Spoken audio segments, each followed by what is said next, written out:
What if the one thing that was supposed to give you everything, unimaginable wealth, was the very thing keeping you from what you wanted most? Not for yourself, but for your child. This is the story of a father who had a fortune but feared it had robbed his son of a chance at true happiness.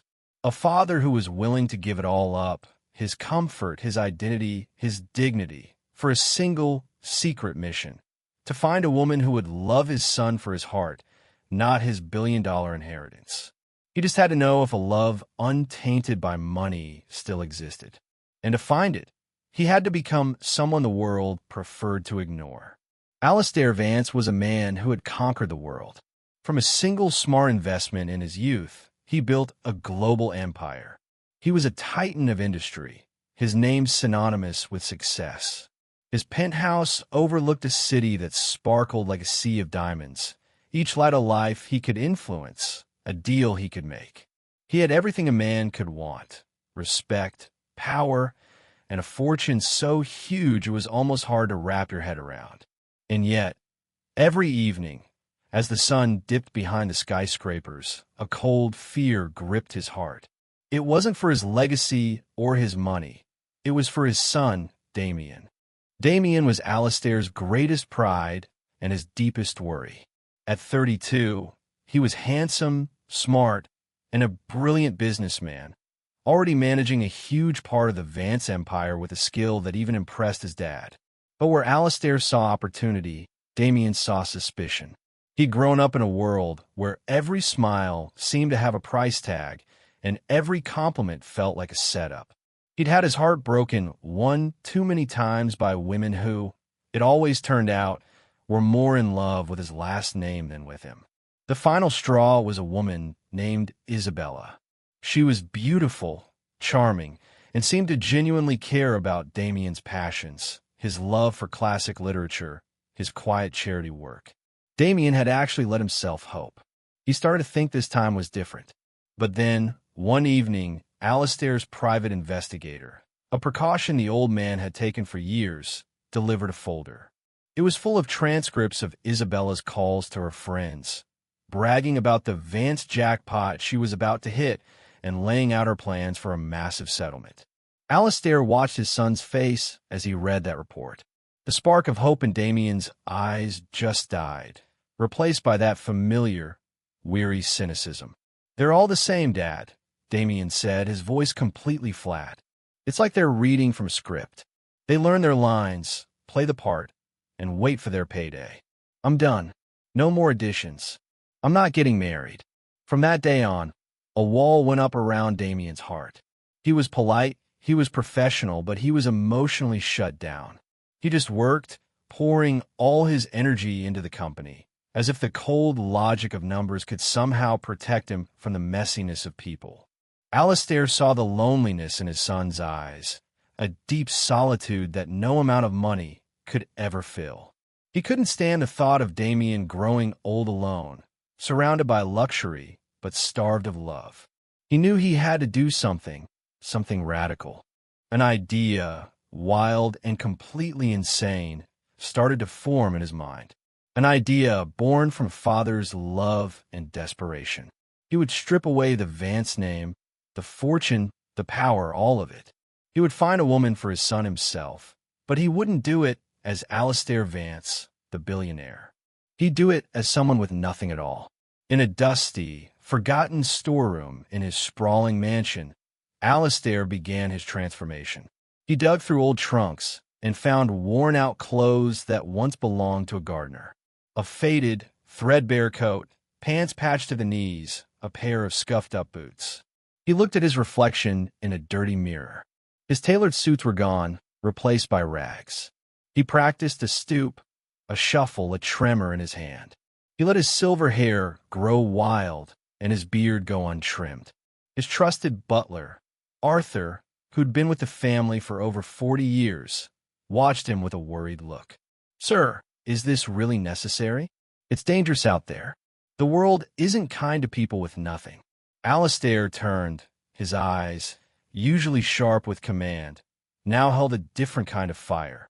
"That's the point, Arthur. I need to see that unkindness. I need to see who looks past it.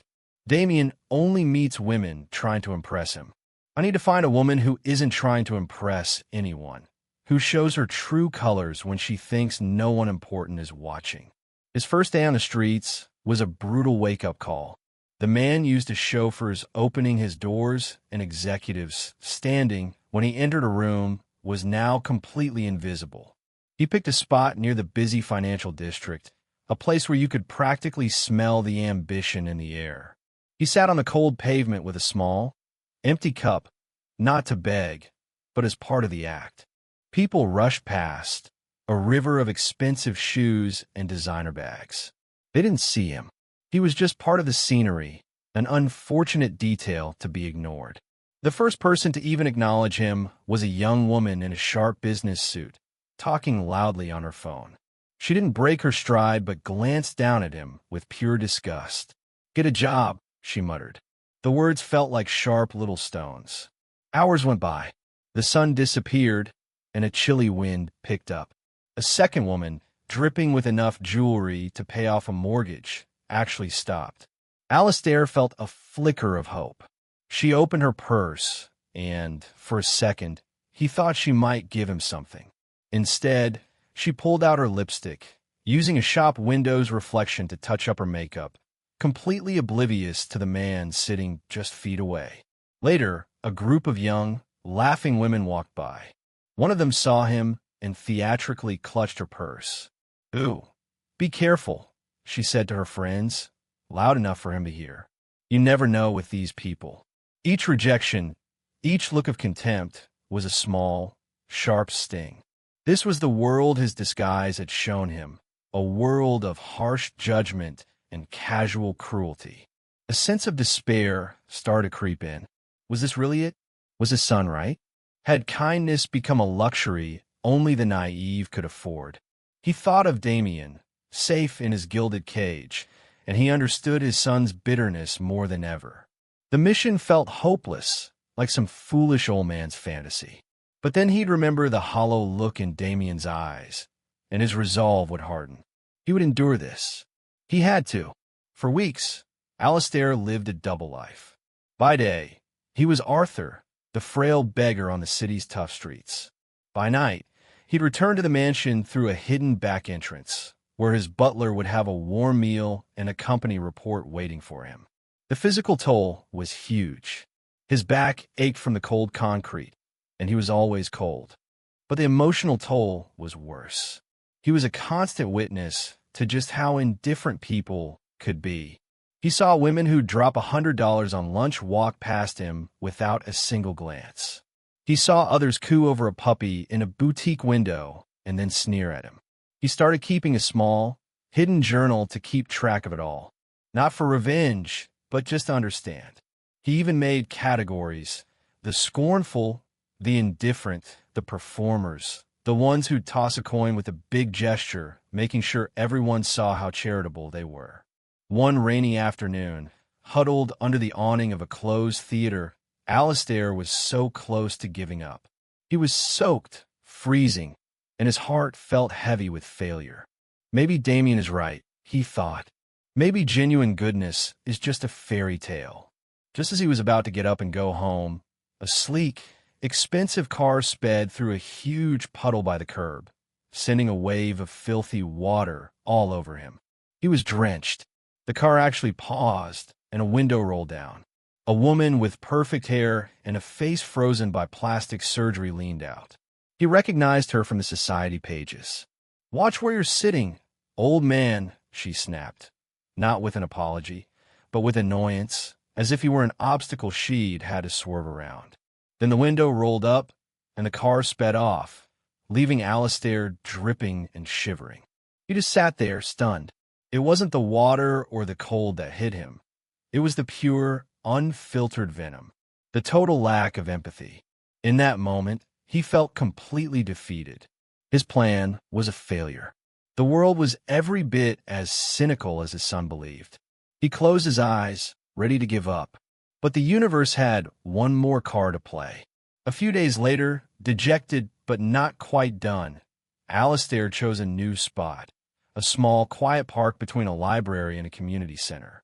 It was a less flashy area, a place where ordinary people came to read or eat their lunch. He sat on a bench, not expecting anything, just watching life go by. He must have drifted off because he was startled awake by a soft voice. "Excuse me, sir? Are you all right?" He opened his eyes. A young woman was standing in front of him. She was plainly dressed in jeans and a simple sweater, her hair in a messy bun. And on her face was a look of genuine concern. Climax, a moment of grace. Alistar blinked, trying to clear his head. "Yes, I'm fine. Thank you." He mumbled, his voice raspy. The young woman, whose name he'd soon learn was Alistar, didn't just walk away.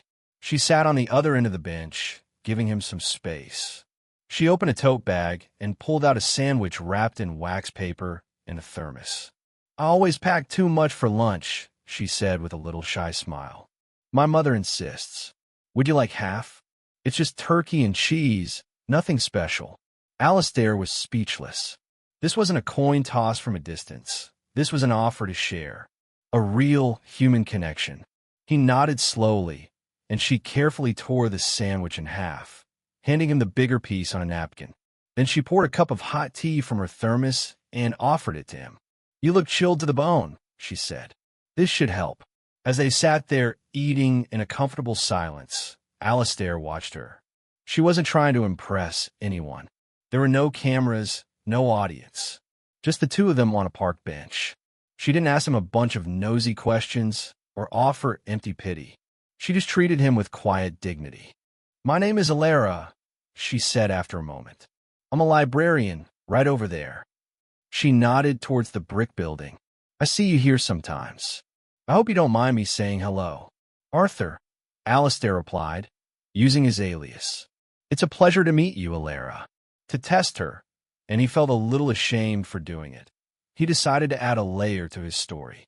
"I wasn't always like this, you know," he said, looking down at his worn-out boots. "I used to work for a very wealthy family. The Van Cess. Maybe you've heard of them. Life was different back then." He watched her face, looking for any flicker of greed, any change in her eyes at the mention of one of the city's most powerful names. There was nothing. Her expression stayed one of simple, compassionate interest. "Life can change in a second, can't it?" she said softly. "That doesn't make you any less of a person. A person's worth isn't in their bank account or the clothes they wear. It's here." She gently tapped her chest over her heart. "It's how we treat each other. That's what my grandmother always taught me." She then noticed his thin, threadbare coat. Without a second thought, she started to unwind the warm, colorful scarf from her own neck. "Here," she said, holding it out to him. "Please take this. It's getting colder, and you need it more than I do." Alistar looked at the scarf, then back at her face. And in her eyes, he saw it. The one thing he'd almost given up on finding. It was pure, unfiltered kindness. A heart that gave without asking what it would get in return. He had found her. He had found the woman who could heal his son's heart. A wave of emotion so powerful hit him, it almost brought him to tears. His crazy, desperate plan had actually worked. What Alistar did was such a simple act of kindness, but it changed everything. Do you believe that small gestures can have a huge impact? Have you ever seen a moment of kindness that totally restored your faith in people? Share your story in the comments below. And if you're enjoying this story, make sure to subscribe and turn on notifications so you don't miss what happens next. Alistar returned to the mansion that evening a new man. The exhaustion was gone, replaced by a jolt of energy and purpose. He'd found his diamond in the rough. Now he just had to orchestrate the most important merger of his life, getting Alistar and Damien to meet. He knew he couldn't just walk up to Alistar as himself. The shock, the deception, it would be too much. The introduction had to feel natural, organic. It had to be a meeting of two people, not a business deal arranged by a meddling dad. First, he needed to know more about Alistar. He hired his investigator one last time, but with strict rules. No snooping, only public information. The report confirmed everything he already sensed about her. She was an orphan, raised by her grandmother. She worked part-time at the library while studying art history, specializing in restoration.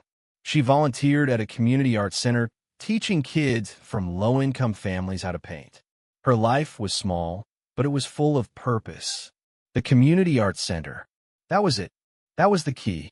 Alistar, back in his role as the powerful billionaire, made a huge, anonymous donation to the center.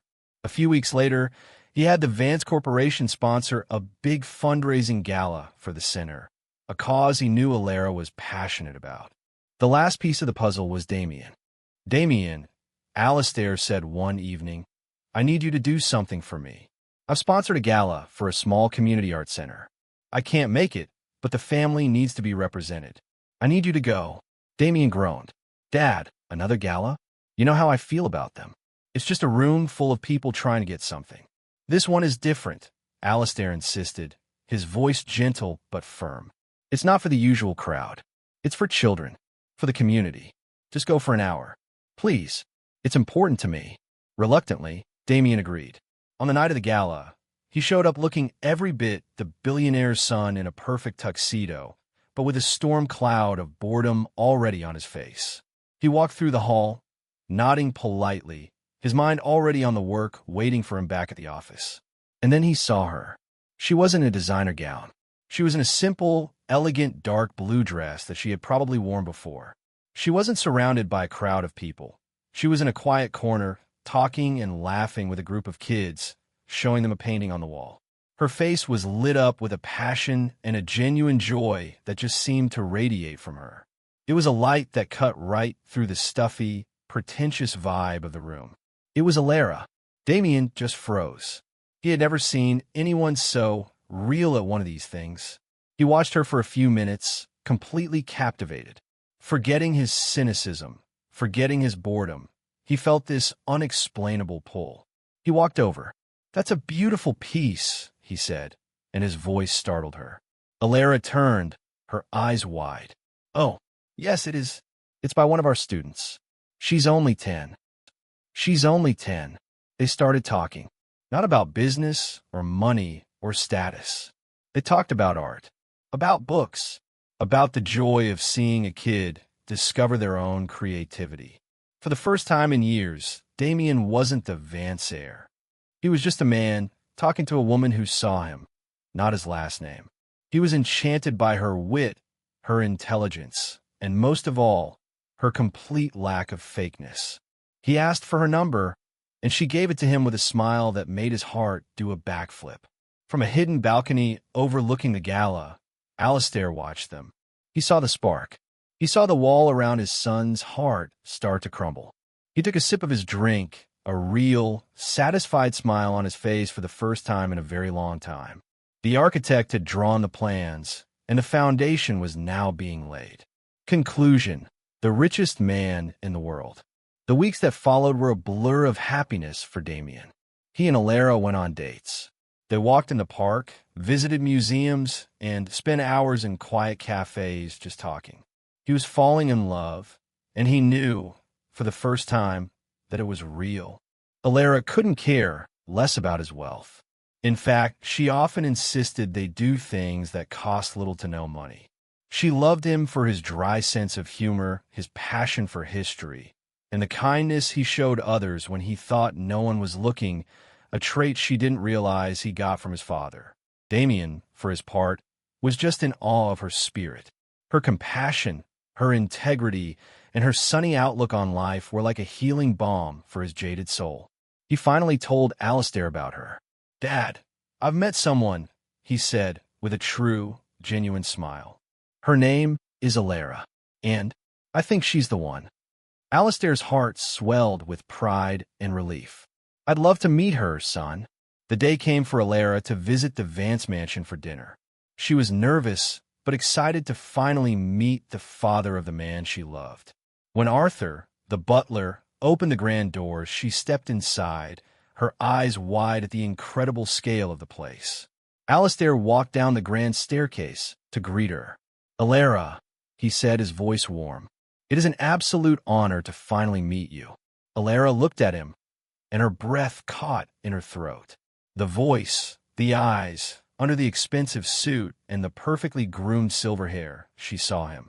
She saw the frail, kind man from the park bench. "Arthur," she whispered, her face a mask of confusion. Alistar's smile was gentle, with a hint of apology. In a manner of speaking, he said softly. He looked at Damien, who was watching them, completely baffled. "Son, Elara, there's something I have to confess." And so, Alistar told them everything. He told them about his fear, his crazy plan, the weeks on the streets, and the moment of pure kindness on a park bench that changed everything. When he finished, silence filled the grand room. Damien was stunned, looking from his father to Elara and back again. He was shocked by the deception, but so overwhelmed by the incredible depth of his father's love. The sacrifice he had made, all for his son's happiness. Tears welled up in his eyes. Elara was quiet for a long moment. She looked at Alistar, the man who had pretended to have nothing, and then at Damien, the man she loved. She wasn't angry. She understood why he did it. It wasn't about testing her. It was about a father's desperate search for hope. She walked over to Alistar and did something no one expected. She gave him a hug. "Your son is a wonderful man, Mr. Vance," she said softly. "You raised him well. Your heart was in the right place, even if your methods were a little unconventional." Then she turned to Damien and took his hand. "Your father gave us a gift," she said, her eyes shining. "He made sure we met for the right reasons." In that moment, standing in his magnificent home, surrounded by all the signs of his immense wealth, Alistar Vance knew he was truly the richest man in the world. He hadn't just found a wife for his son. He had found hope. He had proved that true wealth isn't measured by what's in your bank account, but by the love you're willing to fight for and the kindness that's out there, just waiting to be found in the human heart.